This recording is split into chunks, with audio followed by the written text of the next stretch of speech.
হয়তো কোনো জ্ঞানী ব্যক্তির কাছ থেকে নিয়ে হয়তো আমরা আলোচনায় ছিলাম, কিন্তু এখন সোশ্যাল মিডিয়ায় অনেক অজানা তথ্য যেগুলো ভেসে আসছে, এর আগে আমরা দেখেও নি, শুনেও নি, আর এগুলো জ্ঞানের বাইরেই ছিল।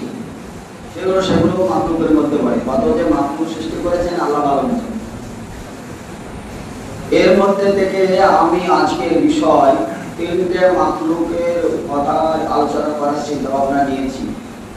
মূলত সমস্ত মাখলুকের মধ্যে থেকে সর্বোত্তম করে সৃষ্টি করেছেন সে একটা মাখলুক, সেটা হচ্ছে আদম সন্তান অর্থাৎ মানুষ। আর একটি মাখলুক হচ্ছে জিন সম্প্রদায়, আর একটা মাখলুক হচ্ছে শয়তান। মূলত আল্লাহ রাব্বুল আলামিন কোরআনুল কারীমে দুটো শব্দকে ইবাদতের জন্য স্পষ্ট করেছেন, আমা খালাকুল জিন্না ওয়াল ইনসা ইল্লা লিয়াবুদুন। জিন এবং ইনসানকে আমি সৃষ্টি করি নাই, যদিও করেছি তাহলে আমার ইবাদতের জন্য। তাহলে একটা উদ্দেশ্য যে আল্লাহর ইবাদত করার জন্য আমাদেরকে সৃষ্টি করা হয়েছে। আপনার অজান্তেই আপনার সঙ্গে প্রায় 40 কোটি প্রাণযুক্ত শুক্রকীট এসেছিল। প্রত্যেকটা প্রতিযোগিতার মাঝে ছোটাছুটি হয়, দৌড়াদৌড়ি হয়, তার একটা প্রাইজ থাকে। সেহেতু আপনি সেই প্রাইজ প্রাপ্ত সেই জাতি বা সেই মুসলিম হিসাবে আপনি দুনিয়ায় জন্মগ্রহণ করেছেন মাখলুক হিসাবে। একসঙ্গে 40 কোটি শুক্রকীটের মধ্যে থেকে আপনাকে নির্বাচিত করা হয়েছে। আপনি একাই কিন্তু এসেছেন। আপনি আসার পরে আপনার একটা জিম্মেদারি ছিল। তারা কি অপরাধ করেছিল? যে 40 কোটি শুক্রকীট, তাদের অপরাধটা কি ছিল? তাদের কোনো অপরাধ আপনি খুঁজে পাননি, আপনি আর বলতেও পারবেন না। কারণ দুনিয়ায় না আসলে পরে তো সে দুনিয়াটা যে পাপ করবে, যা কিছু করবে দুনিয়ায় পাপ। তো দুনিয়ায় যারা আসেনি তাদের তো পাপ পুণ্যের কোনো গল্প নেই। তাহলে এই হিসাবে আপনার আমার অজানা বিষয়, তারপরে আল্লাহ রাব্বুল আলামিন নির্ধারিত করে আপনাকে আমাকে যে দুনিয়ায় পাঠিয়েছেন, সেই মনে শুকরিয়া আদায় করা আবারও দরকার যে আলহামদুলিল্লাহ যে আমরা দুনিয়ায় এসেছি। কিছু না কিছু কল্যাণ আমাদের মধ্যে আছে বা আমরা করবো, এই চিন্তা ভাবনা, এই মানসিকতা আমাদের থাকা দরকার। গতকালকে আমি একটা কথা বলছিলাম, আবারও বলছি, আজকে সকাল থেকে এই পর্যন্ত আমার দ্বারাই কি কি ভালো কাজ হয়েছে বা খারাপ কাজ কি হয়েছে, এটা প্রত্যেকটা বিষয় একটা রুটিন মাফিক হওয়া দরকার, একটা রুটিন করা দরকার। যে আমি সকাল থেকে সন্ধ্যা পর্যন্ত কটা সত্য কথা বলবো, কটা মিথ্যা কথা বলবো, কার উপকার করবো, কার কতটুকু ক্ষতি করবো, এই অঙ্কটা আপনাকে করা দরকার। কারণ আপনি আপনার অঙ্ক দ্বারা আপনাকে চলতে হবে। এর মরার পরে অঙ্ক আপনাকে মিলাতে হবে।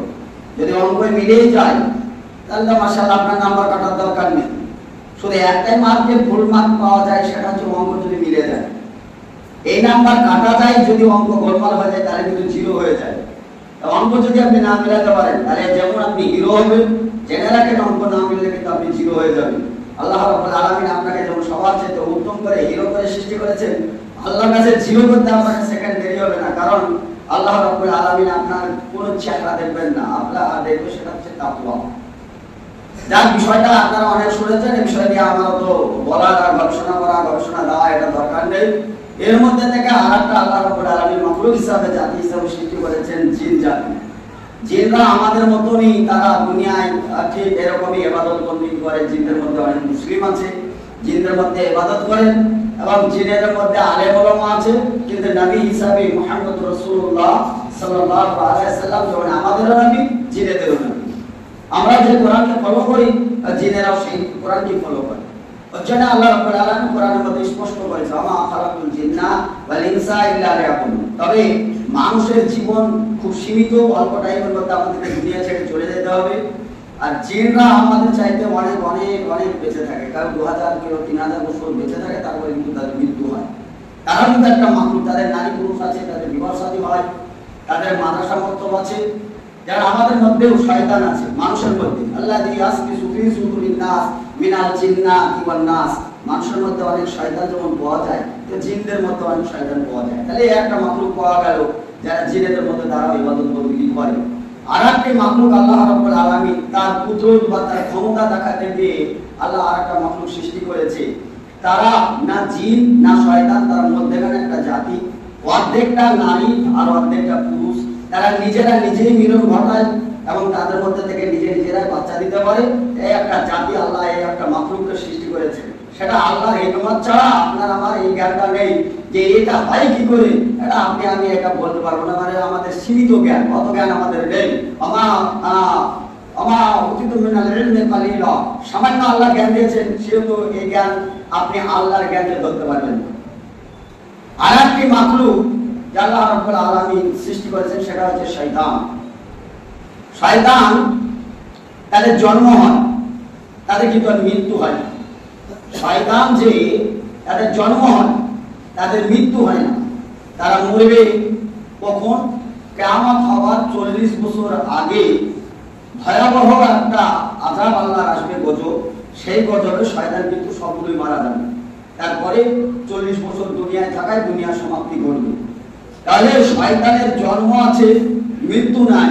তাহলে শয়তানও জন্ম দেয় বা নেয়। তো শয়তান কোথা থেকে এসেছে? শয়তানের বাবার নাম কি? শয়তানের মায়ের নাম কি? শয়তানের স্ত্রীর নাম কি? শয়তানের পুত্রের নাম কি? শয়তানের কাজ কি? তার কর্ম কি? এগুলো আমাদেরকে তাহলে জেনে নিতে হবে, বা তা থেকে আমাদেরকে বেঁচে থাকতে হবে। তার প্রধানত সবচাইতে বড় শত্রু ইনসানের, সে হচ্ছে শয়তান। আর শয়তান থেকে বাঁচতে হলে শয়তানের ইতিহাস জানতে হবে। শয়তান থেকে বাঁচতে হলে শয়তান কি পদার্থ, কেমন ভাবে তাদের জন্ম, তাদের কর্মটা কি, এ থেকে জানতে হবে এবং সে থেকে সতর্ক থাকতে হবে। আমার কর্ম এটা না হয় যে শয়তানের সঙ্গে যেন মিলিত না হয়ে যায়, আমার কর্ম যেন শয়তানের সঙ্গে আবার যুক্ত না হয়ে যায়। যে যুক্ত যদি হয়ে যায়, তাহলে শয়তানের যে জায়গা হবে আপনার আমার সেই জায়গা হবে, লাভ খুব একটা হবে না, বরঞ্চ ক্ষতির শিকার হতে হবে। তাহলে বিষয়গুলো আমাদেরকে কোরআন হাদিস থেকে ছানবিন করে, বাছাই করে, যাচাই করে সেটাকে আমাদের অনুধাবন করতে হবে, জ্ঞান চর্চা করতে হবে এবং জ্ঞান অন্বেষণ করতে হবে। এবং এই কালচারের মতো টিকে থেকে আমাদের যেহেতু সীমিত বয়স, সেহেতু খুব একটা সমস্যা হওয়ার কথা না, খুব একটা সমস্যা হবেও না মনে হচ্ছে, যেহেতু অল্প দিনই কিছু ইবাদত করতে হবে।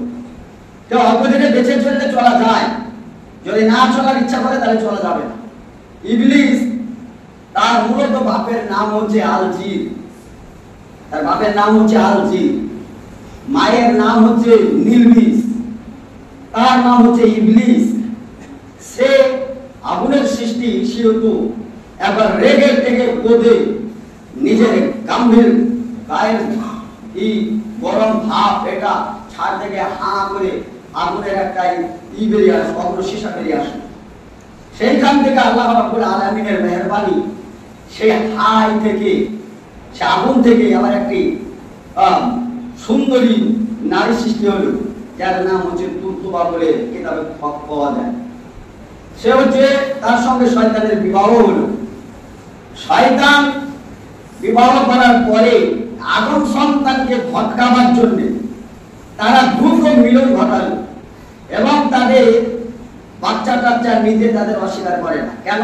তারা বাচ্চা প্রচুর পরিমাণে বাচ্চা নেয় এবং বাচ্চার পরিণাম বলা হচ্ছে আদম সন্তানের বাচ্চা খুব সীমিত, অল্প, এবং এর চাইতে 9 গুণ বাচ্চা বেশি দেয় শয়তান। এবং প্রত্যেকটা জায়গার ট্রাফিকে শয়তান তারা কি করে, মানে রাস্তা ক্লিয়ার করে, শয়তানি রাস্তাটা। তাদেরও তো মূলত তাদের পার্লামেন্ট, তাদের থাকার জায়গা, তাদের খাওয়ার জায়গা, তাদের শোয়ার জায়গা, তাদের বাসস্থান, তাদের পার্লামেন্ট, তাদের সবকিছু ব্যবস্থা করে নিয়েছে। কিসের কারণে? আর এতটা ইবাদত বন্দেগী করেছিল শয়তান যে ইবাদত বন্দেগীর মানদণ্ডে এমনকি আল্লাহ রাব্বুল আলামিন তাকে এত সম্মান যুক্ত করেছিলেন যে ফেরেশতাদের সঙ্গে তাকে সমতুল্য করা হয়েছিল। এমন ঘটনা আপনারা অনেক শুনেছেন, এগুলো অনেক আলেম ওলামারা আলোচনা করেছে। যে শোনার পরেও আপনাদের জানা কথা যে তারা সবকিছু করার পরে এত সম্মান পাওয়ার পরে ফেরেশতার সমতুল্য একটা সিজদা অস্বীকার করায় সে শয়তান হয়েছে। বাকি যারা ফেরেশতারা সিজদা করেছিল তারা ফেরেশতার জায়গায় আছে। এই একটা সিজদাতে যদি সে শয়তান হতে পারে, তাহলে আপনার জীবনের কতগুলো সিজদা আপনি বাদ রেখেছেন, আপনি হিসাব লাগান, আপনি হিসাব লাগান। শয়তান দেখলো যে আল্লাহ দাসত্ব থেকে যেমন বিতাড়িত, গোলামি থেকে বিতাড়িত হলো, তখন শয়তান বলল আমি তো এত ইবাদত বন্দেগী করেছি, তো তার বিনিময়ে আমাকে জান্নাত দেওয়া হচ্ছে না, তাহলে জান্নাত থেকে আমি বঞ্চিত হচ্ছি। এই ইবাদত করেছি, আমি এত কিছু করেছি তোমার, তাহলে আমার সেটা কাজে লাগাতে হবে।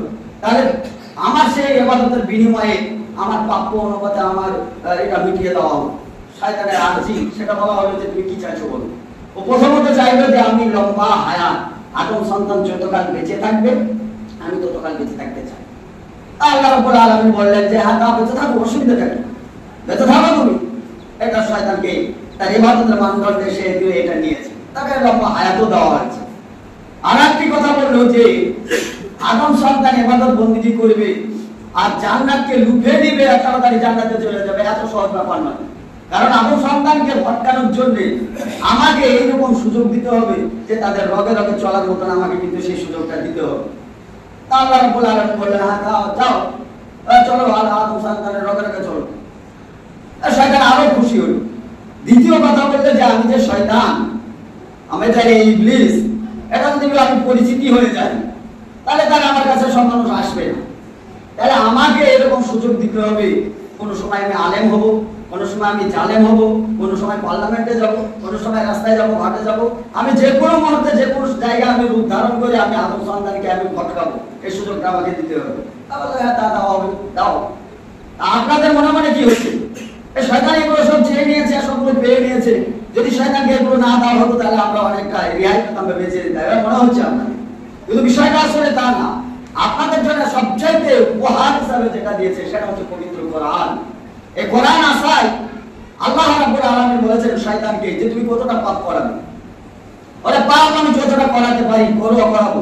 বলতে বলতে একটাই বলা যে আদম সন্তানের পাপ করতে করতে এইরকম দুনিয়া ভর্তি যদি পাপ করে ফেলে, দুনিয়া ভর্তি পাপ করলো কিন্তু তার মধ্যে কোনো শিরক থাকলো না, সে শিরক করেনি। শিরক মানে হচ্ছে আল্লাহর সঙ্গে সমতুল্য করে তাকে অংশীদার বানানো। এই অংশীদার আমার সঙ্গে কাউকে বানালো না। সে জমির ভর্তি যদি সে পাপ করে, সে আল্লাহ আমি ওই বান্দার জন্য রহমত ভর্তি করে নিয়ে গিয়ে আমি আমার বান্দার সমস্ত গুনাহকে ক্ষমা করে দেব। বলা যাবে একটা সুবহানাল্লাহ? কি বললো, কি সুবর্ণ সুযোগ! সেটা আবার কিসের মাধ্যমে হবে? সেটা হবে ইন্না আরসালনাহু ফি লাইলাতিল কদর। ওয়া আদরাকা মা লাইলাতুল কদর। লাইলাতুল কদর খায়রুম মিন আলফি শাহর। তানাজ্জালুল মালায়েকা ওয়া রূহু ফিহা বিইذনি রাব্বিহিম মিন কুল্লি আমর। সালামুন হিয়া হাত্তা মাতলাইল ফাজর। আপনারা এই সূরাগুলো পড়েছেন এবং দেখেছেন যে আল্লাহ রাব্বুল আলামিন বলেন আমি রমজান মাসে আমি কোরআন অবতীর্ণ করেছি। কোরআনের কাজ হচ্ছে আল কোরআন ও আসিয়াম ও ইয়াসফান। এই কোরআন কিন্তু এক সময় মানুষের জন্য, আদম সন্তানের জন্য সুপারিশ করবে। আল্লাহ রাব্বুল আলামিন বলেন ওই কোরআনের সুপারিশ গ্রহণ করা হবে। তাহলে আল্লাহ আপনার জন্য আমার জন্য কোরআন সুপারিশ করবে আর স্বয়ং আল্লাহ রাব্বুল আলামিন এই সুপারিশটাকে গ্রহণ করব, কবুল করব। তাহলে আল্লাহ নিজে কবুল করবে এই কথা স্পষ্ট করেছেন। আর একটা শব্দ দিয়েছে শয়তান, ভালো করে জেনে রাখ, আমার আদম সন্তানের মধ্যে থেকে আমি একটি মাস নিয়ে আসবো, যে মাসটার নাম হবে রমজান মাস। শাহরুর রমজান আল্লাযী উনজিলা ফীহিল কুরআন ওয়া হুদাল লিন-নাস ওয়া বায়্যিনাতিন মিনাল হুদা ওয়াল ফুরকান, যেখানে মানুষ হেদায়েত হবে এবং ইবাদত করবে, কোরআনের সম্মান করবে, কোরআন তেলাওয়াত করবে এবং তার সঙ্গে সঙ্গে সে সিয়াম পালন করবে। আল্লাহ রাব্বুল আলামিন বললেন সিয়াম বিরত থাকা এবং হালাল বস্তু থেকে বিরত থাকা, দুধ থেকে, মধু থেকে এবং কি খাদ্য খাবার, আপেল আঙ্গুর সব থেকে বিরত থাকা, ঠান্ডা পানি থেকে বিরত থাকা, বৈধ স্ত্রী থেকে বিরত থাকা, এই সমস্ত আমার আইনকে ফলো করে 1 সেকেন্ড বা 1 মিনিট আগেও এরা মুখে পানি দেয় না, এত কঠোর। এরা 1 সেকেন্ড আগে এরা খাদ্য খাবার খায় না, এত পিপাসিত, ঠান্ডা পানি থাকে তারা ঠান্ডা পানি মুখে দেয় না। এই পরীক্ষা দেওয়ার কারণে শয়তান জেনে রাখ তাদের জন্য আমি একটা মাস পাঠিয়েছি। ওই মাসটার নাম হচ্ছে রমজান মাস। রমজ মানে হচ্ছে আগুনের সীসা। আগুনের কর্ম হচ্ছে, কাজ হচ্ছে আপনি জ্বালানি যতই গুছিয়ে রাখেন আর যত জ্বালানি হোক, সামান্য একটা ডিসলাইভার গাছের আগুনে গোটা জ্বালানি এক সময় না এক সময় পুড়ে ছাই হয়ে যায় না? যদি আগুন লাগানোই হয়, জ্বালানিতে আগুন লাগানো হয়, এক টাইম দেখবেন ওই জ্বালানি পুড়ে শেষ হয়ে যাবে এই সামান্য একটু আগুনের দ্বারায়। রমজান মাসের আগুন আদম সন্তানের পাপগুলোকে পুড়িয়ে ছাই করার জন্য, একেবারেই বেদনা করে দেওয়ার জন্য রমজান মাস রহমত, বরকত, মাগফিরাত টোটালটাই নিয়েছে। কোরআনের বরকতে আপনার বরকত, কোরআনের সম্মানে আপনার সম্মান, কোরআনের সম্মানে ওই মাসের সম্মান, কোরআনের মর্যাদাতে আপনার মর্যাদা, কোরআনের মর্যাদাতে মানুষের মর্যাদা, কোরআনের মর্যাদাতে মসজিদের মর্যাদা। এক কথায় ওই মাসে কোরআন অবতীর্ণ করাই আল্লাহ রাব্বুল আলামিন স্পিকিং আরো বাড়িয়েছেন। সেটা হচ্ছে আরো যে এই মাসে কোরআন তেলাওয়াত করলে পারে 10টা নেকি পাওয়া যায়, ওই মাসে কোরআন পড়লে পারে তাহলে 10টা থাকে না 70 গুণ বাড়িয়ে দেওয়া হয়। শুধুই তাই না, কোরআন পড়লে যতটা নেকি পাওয়া যায়, কোরআনের মহব্বত দিয়ে যে শুনলে নেকি দুটোই সমান সমান পাওয়া যায়, কালা সামান দুটোই বরাবর নেকি পাওয়া যায়। এমন একটি কিতাব যা পড়লেও নাকি পাওয়া যায়, শুনলেও নাকি পাওয়া যায়। তাহলে এটা আমাদের জন্য একটা কল্যাণকর কিতাব, যে কিতাবটা কবর পর্যন্ত, হাসর কিয়ামত পর্যন্ত, জান্নাত পৌঁছানো পর্যন্ত আমাদের উপকার করবে, অর্থাৎ সুপারিশ করবে। সে কোরআন নিজেই বলেছে। তাহলে যে আমার এত উপকার করবে তো তার উপকার করা আমাদের দরকার।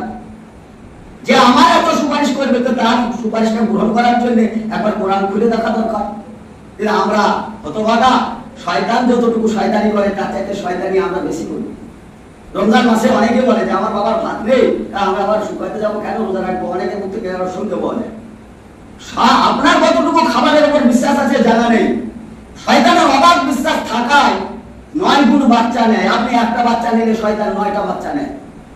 তার মানে ও খুব ভালো করে জানে রুজির মালিক একমাত্র আল্লাহ, আর এটা তারই হাতে সেই লাগামটা আছে।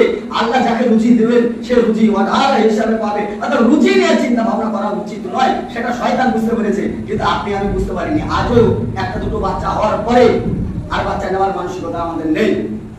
শয়তান 9 গুণ বাচ্চা নেওয়ার পরে আরো বাচ্চা নেওয়ার চিন্তা ভাবনা শয়তানের আছে। আর আমাদের বাচ্চা কমিয়ে হায়ার এডুকেটেড হয়ে মানে সম্ভ্রান্ত ফ্যামিলি হতে চাইছি, যে না খুব শিক্ষিত ফ্যামিলি। দেখা গেল শিক্ষিত ফ্যামিলি একদিন নিজের বাপ মাকে ওই ইসে পাঠিয়ে দেয়। কোথায়? যত বৃদ্ধাশ্রম হচ্ছে কাদের জন্য? কোনদিন দেখেছেন মৌলভী সাহেবরা বা আলেমরা নিজে খেতে পায় না, বাপ মাকে বৃদ্ধাশ্রমে রেখে এসছে? আমার মনে হয় এরকম ইতিহাস নেই। কোন মৌলভীর বউ বিষ খেয়ে বেড়াইছে, সে পর্যাপ্ত পরিমাণ কি পায় না, পরিষেবা পায় না বলে সে বিষ খেতে যাচ্ছে, আত্মহত্যা করতে যাচ্ছে। আমার মনে হয় যেন এটাও না। আমরাও খুব অবহেলিত, খুব সীমিত বেতনে আমরা চাকরি করি। আমরা কোনোদিন আত্মহত্যা করবো এরকম চিন্তা ভাবনা আমাদের মাথাতেই থাকে না। কারণ দুনিয়াটা এটা আবর্জনা ফেলার জায়গা, নোংরা জায়গা। আদম আলাইহিস সালাম পায়খানা ফিরবো বললে, আর পায়খানা ফেরার জন্য আল্লাহ রাব্বুল আলামিন বললেন, বাবু পায়খানা যদি ফিরতে হয় তাহলে এই জান্নাতের মধ্যে এই জায়গাটা নেই। পায়খানা ফিরতে হলে পায়খানা ফেরার জায়গা আছে, সেখানে চলে যাও। তাহলে পায়খানা ফেরার জায়গা চলে যাও, আর পায়খানা কোথায় ফিরবে? যেখানে পায়খানা হয় সেখানে যেতে হবে। এই দুনিয়াটা আদম আলাইহিস সালাম এসেছিলেন পায়খানা ফিরতে, আর এই পায়খানা ফেরার জায়গাটায় ডোর টানাটানি নিয়ে ঝামেলা হয়। নিজের ভাইয়ের একই মায়ের পেটে একই দুধ পান করেছে, একই রক্ত প্রবাহিত, সে সোহাগের ভাই, সে ভাইয়ের সঙ্গে কথা বলা পর্যন্ত থাকে না। কেন? একটা ইট এই দূর টাঙাতে গিয়ে ওই মেজো ভাইয়ের ইটটা বড় ভাইয়ের দেওয়ালে ঠেকে গেছে, তাই কথা বলা বন্ধ হয়ে গেছে। এই কাজটা শয়তানও তো পারে না, এটুকু তো পারে না। আমিন নিয়ে আসে একই জায়গায় 7 বার মাপামাপি হয়, পঞ্চায়েত হয়, গ্রাম মজলিস হয়, থানা হয়, কোর্ট কাছারি হয়। ভাই ভাইয়ের উপর লাঠি ধরে মারতে চায়। কি সমাজ? আপনার অনেকের জমি জায়গা নেই, তাদের বাস হচ্ছে না। আমাদের জমি জায়গা নেই, কি করব? জমিনে আপনি বসবাস করছেন, আমরাও করছি। আপনি হয়তো নিজের জায়গার অধিকারে বসবাস করছেন, আমি হয়তো পিডাব্লিউতে করছি, একটা পলিথিন টানি বাস করছি। আছি তো বলতে দুনিয়া দেখি, সমস্যা তো আমাদের হয় না। আপনি হয়তো পানি পড়লে পারে হয়তো ফ্যান চালিয়ে আরামে ঘুমান, আমরা হয়তো এই যে ফুটো পলিথিন দিয়ে পানি পড়ছে, একটা বালতি বা একটা টিনের থালা টাঙিয়ে সেখানে হয়তো ঘিরে ঘুরে সেখানে বসবাস করছি। চলছে তো দুনিয়া। এটা আখিরাতের এক ধাপ মরার পরে 1 ইঞ্চি জায়গা আপনার চলবে না, যতক্ষণ পর্যন্ত আপনি পৌঁছাতে পারবেন না। সময় দূর দূর করে চলে গেছে, তারপরে বলছি শয়তান সে আল্লাহকে বললো যে আমাদেরকে জীবিত থাকলেই তো হবে না, জীবিত থাকতে হলে তো আমাদের বাসস্থান দরকার, আমাদের একটা পার্লামেন্ট দরকার, আমাদের মন্ত্রী অ্যাসেম্বলি চালাবো, তার একটা পার্লামেন্ট আমাদেরকে দেওয়া হোক। আল্লাহ রাব্বুল আলামিন বললো, হ্যাঁ তাহলে যাও, তোরা বসবাস করো। সমুদ্রের মধ্যেখানে তাদের পার্লামেন্ট বসানো হলো, তোমরা বসবাস করো সমুদ্রের মধ্যে। তো তারা বলে এটা তো আমাদের পার্লামেন্ট। পার্লামেন্ট করার পরে আমাদেরকে তো বেঁচে থাকতে হবে, আমাদেরকে তো ঘর বাড়ি লাগবে, আমাদেরকে তো থাকতে হবে, আমাদের খাদ্য খাবার লাগবে। আমরা কি খাবো? আমাদের খাবারের ব্যবস্থা করা হোক। আল্লাহ রাব্বুল আলামিন বললেন, তোমাদের খাবারের ব্যবস্থা খাবে তোমরা পয়লা, খাবে গোবর, খাবে হাড্ডি। রাসূল সাল্লাল্লাহু আলাইহি সাল্লাম আদম সন্তানকে সাবধান করে বলল, খবরদার কয়লার উপর কয়লা দিয়ে ইস্তেঞ্জা করবে না। ইস্তেঞ্জা করবে না বলতে আমি এখন তো মাশাআল্লাহ বাড়িতে সব ঘরের ভিতরে পায়খানা ফিরে, ঘরে খাই ঘরে আগে, এখন তো সমস্যা নেই। একটা টাইম মাঠে ঘাটে আমরা পায়খানা ফিরতাম, পর্যাপ্ত পরিমাণ পানি ছিল না, সেই সময় কি করবে? তারও একটা পবিত্র হওয়ার সুযোগ ছিল। মাটি বা 3টে ঢেল নিয়ে পাছাই দিয়ে কুলুপ ধরে সেটা পরিষ্কার পরিচ্ছন্ন হওয়ার, কিন্তু ভুল করে হাড়ে গোবরে কয়লাতে এটা কুলুপ ধরা বা পায়খানা মোছা যাবে না, এটা জিনদের খাবার। এটা একটা খাবার স্পষ্ট করা হয়েছে। তারপরে বলল যে আমরা যেখানে আর থাকবো সেই থাকার জায়গাটা কোথায়? তখন বললো তোমরা থাকবে তো থাকো, তোমাদের থাকার জায়গা হচ্ছে বাথরুম, পায়খানা ঘর। তাহলে পায়খানা ঘর, শয়তানের থাকার জায়গা পায়খানা ঘর। রাসূল সাল্লাল্লাহু আলাইহি সাল্লাম বললেন পায়খানায় যখন যাবে তো যাওয়ার আগে কাপড়টা উঠানোর আগে তুমি প্রস্তুতি নিবে। এই কারণে যেহেতু শয়তান ওইখানে বসবাস করে, তার ঘর যেহেতু পায়খানা ঘর, তাহলে সেইখানে শয়তানকে তো পর্দা করতে হবে না। আপনি পাছা শয়তানকে দেখাবেন, শয়তানের চোখ মুখ অন্ধকার করে তাকে তার চোখ থেকে বাঁচার জন্য আল্লাহুম্মা ইন্নী আউযু বিকা মিনাল খুবুসি ওয়াল খাবায়েসি দোয়াটা বলে শয়তানের চোখে পর্দা ফেলে দাও। আর তারপরে বাথরুমে তুমি পায়খানা টয়লেট করো, পায়খানা করো, যা করবে করো, কিন্তু এই দোয়াটা তোমরা করো। আচ্ছা বলুন, অধিকাংশ মানুষ যারা জিনের আতঙ্কে থাকে, অ্যাকচুয়ালি তো জিনে আমাদেরকে আতঙ্কিত করে না, করে তো শয়তান। তো শয়তানকে দেখে আপনার বিরত থাকা বা দূরে থাকা এটা দরকার। শয়তানের ঘর থেকে আপনার ঘর বিরত থাকা দরকার। রাসূল সাল্লাল্লাহু আলাইহি সাল্লাম বললেন তোমরা ফরজ সালাত মসজিদের ভিতরেই আদায় করবে, কারণ এটা ফরজ সালাত, মসজিদের ভিতরে ফরজ সালাত আদায় করাটা বাঞ্ছনীয়, অপরিহার্য, এটাও ফরজ। কারণ বাড়িতে যে ফরজ সালাত আদায় করা হয় অজুহাত ছাড়াই, কিন্তু সেই সালাত আদায় হবে না। কিন্তু সাথে সাথে আরেকটা কথা বলেছে, তোমার বাড়িটাকে কবর বানিয়ে রাখিও না, যেহেতু কবরস্থানে কোনো সালাত হয় না, কবরস্থানে কোনো সালাত আদায় করলেও হবে না, সেহেতু কবর বানায় না, বলতে সুন্নাত সালাতগুলো বাড়িতে আদায় করুন। তাহলে আপনাকে সুযোগ দেওয়া হয়েছে ফরজ সালাত মসজিদে আদায় করুন আর সুন্নাত সালাতটা বাড়িতে আদায় করুন। তাহলে বাড়িতে আমাকে ইবাদতের কথা বলা হয়েছে। তাহলে বাড়িতে যেখানে আমি আদায় করব সালাত, সেইখানে শয়তানের এত দ্রুত কাজ কর্ম, শয়তান এরকম কাজ করে। আজান যখন দেয়, দেখুন শয়তান আজানের আওয়াজ শুনে বড় কষ্ট পায় এবং দ্রুত গতিতে পালায়, এবং পালানোতে বুখারীর হাদিস সে বলেছে বাদ কর্ম করতে করতে পালায়, পালাতে পালায়। আচ্ছা এমনি পালালি তো পালাতে পারতো, এই শব্দটা আসলো কেন যে পালাতে পালায়, বাই সত্য পালায়, বাই সরাতে পালায়, এই কথাটা আসলো কেন? এই কথাটা এই কারণে আসলো যে শয়তান তার একটা কর্ম শয়তানির সঙ্গে যুক্ত থাকবে, এই বাদ কর্ম করা এটা একটা শয়তানের সঙ্গে যুক্ত। ওর জন্য শয়তান থেকে বিরত থাকা, দূরে থাকা, সরে থাকা, তা থেকে আরো আলাদা থাকা, এরকম চিন্তা ভাবনা আমাদের থাকার দরকার ছিল। কিন্তু না থেকে শয়তানকে আহ্বান দিয়ে আমরা একাজ পায়খানা করেছি, ডাইনিং রুম আর ডাইনিং রুমের পরে বাঁ হাতে বা ডান হাতে একটা বাথরুম করে রেখেছি। মানে আপনি যেমন খাবেন, খাদ্য খাবার খাবেন, আপনার যেমন একটা ভিআইপি ঘরের দরকার, কি আদম সন্তান তারা শয়তানের জন্য একটা ভিআইপি ঘর করেছে, পায়খানা ঘর, ঘরের ভিতরে ঘর করেছে। যখন দড়িয়ে গেছে, ভয় লেগেছে, গা ভলকিয়েছে, তখন হুজুরদেরকে নিয়ে এসে তাবিজ কবুজ করে ফু ফা দিয়ে শয়তান ছাড়াচ্ছে। আরে ভাই, শয়তানকে তো আপনি নিমন্ত্রণ করেছেন আপনার বাড়িতে, আমরা তো একদিনের মেহমান, কালকে এসে আজকে থাকবার চেষ্টা করলে আর থাকা হবে না, হয়তো বাড়ি যেতে হবে। তাহলে আমরা যে একদিনের মেহমান, থাকার চেষ্টা করে থাকবো না, কিন্তু শয়তান তো আপনার বাড়িতে বসবাস করছে, আপনি শয়তান থেকে কি করে বাঁচতে পারবেন?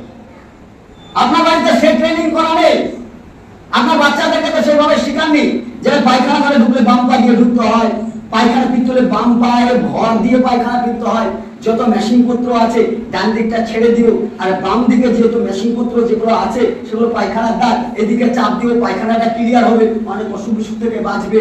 খবরদার ডান দিকে থুতু বেরো না, ডান দিকের কাজগুলো সবই আল্লাহর কাজ, আর বাম দিকটায় থুতু পাবে। এই কারণে যে বাম দিকের কাজগুলো হচ্ছে শয়তানের কাজ, অত বাম হাতে খাওয়া এটা শয়তানের কাজ। বাম হাতে পায়খানা করে পানি খরচ করার কথা ছিল, কিন্তু সেই পানি খরচ বাদ দিয়ে স্টলে গিয়ে চাটা ঠিক বাম হাতে উঠাচ্ছে। ডান হাতে সিগারেট যদি থাকে তো বাম হাতে চা, বাম হাতে সিগারেট থাকলে ডান হাতে চা, দুটো কিন্তু খাবার কিন্তু দুটো। যে খাবারগুলো থেকে আপনার হাত ব্যবহার করতে পর্যন্ত আপনার এই ট্রেনিংটা নেই, করেননি, চিন্তাও করেন না এটা, কিন্তু আপনি বেঁচে থাকবেন শয়তান থেকে। কি করে বেঁচে থাকবেন?